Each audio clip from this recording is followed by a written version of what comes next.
Mantan Menteri Pertanian Syahrul Yassin Limpo dituntut 12 tahun penjara atas kasus tindakan korupsi di lingkungan Kementan. Pasca pembacaan tuntutan tersebut, kuasa hukum SYL, Jamaluddin Kudubun justru mendesak KPK menelusuri pembangunan greenhouse di Pulau Seribu milik pimpinan partai yang diduga juga merupakan aliran dana dari Kementan. Yo guys, sidang korupsi SYL nih makin hari makin seru, makin panas. Nah, baru-baru ini nih pengacara SYL, Jamaluddin, nyanyi guys di sidang. Nah, menurut Jamal, SYL nggak bisa disalahkan sendirian. Karena ada ketum partai besar yang turut menikmati duit dari Kementan guys. Bahkan menurut Jamaluddin, ada greenhouse di Pulau Seribu yang diduga uangnya nih dari Kementan. Nah lo.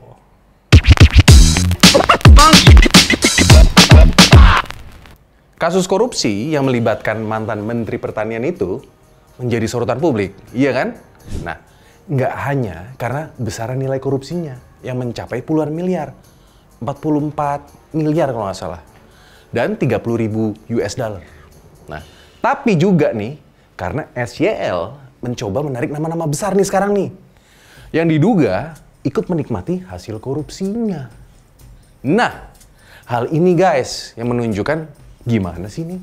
Korupsi seringkali melibatkan jaringan yang luas dan tentu saja kompleks. Nah, serta bagaimana tersangka berusaha menyelamatkan diri dengan menarik pihak-pihak lain guys.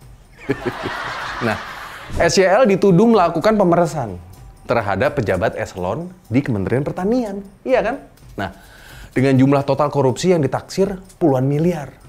Nah, tuntutan yang diajukan oleh jaksa adalah 12 tahun penjara nih, denda 500 juta, dan jangan lupa penggantian uang hasil korupsi. Kalau nggak bisa dibayar nih, maka harta benda si SYL menurut jaksa nih akan disita guys. Lalu dilelang untuk menutupi uang pengganti tersebut. Dan jika tidak mencukupi, akan diganti pidana selama 4 tahun penjara. Nah, tapi yang menarik nih, SYL melalui kuasa hukumnya, Jamaluddin, menyebutkan bahwa ada ketua umum partai politik yang menikmati uang hasil korupsi. Bisa aja sih ini adalah strategi untuk menunjukkan bahwa korupsinya tidak dilakukan sendirian alias solo karir. Tapi melibatkan lebih banyak pihak guys. Mungkin dengan harapan nih nanti nih hukuman yang akan diterima SYL bisa lebih dikurangin lah dikit karena menjadi whistleblower. Ini mungkin ya, oke? Nah, salah satu tuduhan yang dilontarkan adalah terkait proyek greenhouse di Kepulauan Seribu. Nah, lo kan pada paham kan punya siapa tuh? Yang diduga dibiayai dari dana Kementerian Pertanian.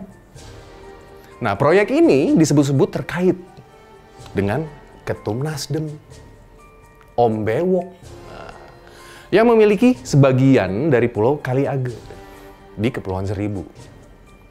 Dengan menarik nama besar nih, ini bisa juga bertujuan apa? Memperluas lingkup penyelidikan dan mungkin mengalihkan apa? Perhatian dari SYL. Jangan SYL aja yang disorot gitu kali. Nah, mengklaim adanya pihak lain yang terlibat dapat memperlihatkan bahwa SYL bukan satu-satunya pelaku.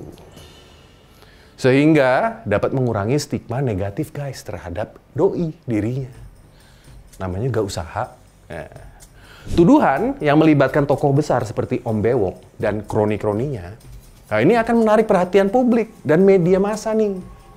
Jadi bukannya Budi Ari aja nanti nih yang diperhatiin. Oke? Ini dapat menciptakan tekanan tambahan tapi pada proses hukum.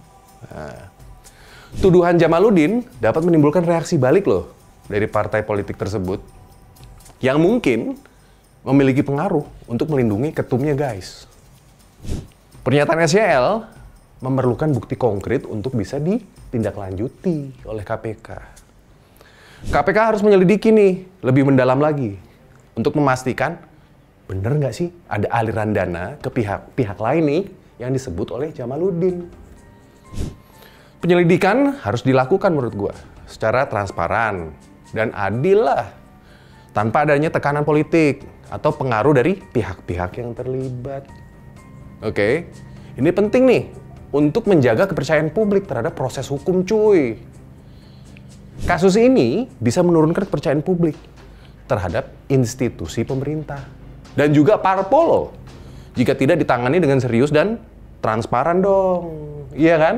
Nah, penegakan hukum yang tegas dan adil itu kunci untuk memulihkan kepercayaan publik.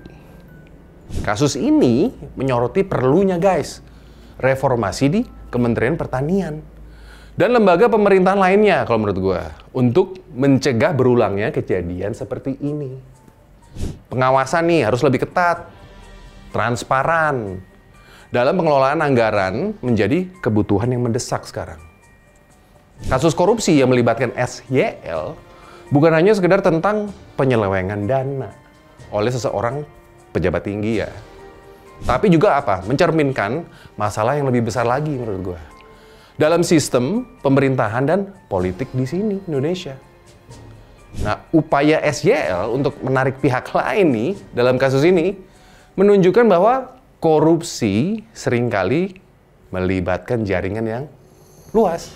Nah, alias bisa aja korupsinya rame-rame berjamaah, guys.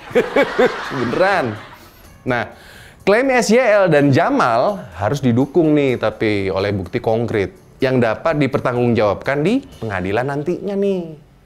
Oleh karena itu, penegakan hukum yang tegas, firm, dan reformasi sistemik itu diperlukan untuk mencegah terulangnya kasus serupa di masa nanti yang akan datang, di masa depan. Ya, begitulah cerita korupsi di Kementerian Pertanian yang semakin apa? Dalam menurut gua nih. Semakin basah, guys. Dan semakin terungkap nih sedikit-sedikit. Semua ikut kebasahan. Kayaknya nih, sepertinya nggak ada yang lolos dari ombak korupsi yang menerjang, guys. Sekarang gue mau tahu, mau sampai kapan sih kita dengar kabar seperti ginian terus nih? Lo nggak pada bosan? Huh? Jangan sampai kita menyambut nih Indonesia di tahun 2045 nanti dengan sebutan Indonesia cemas, bukan Indonesia emas. Oke?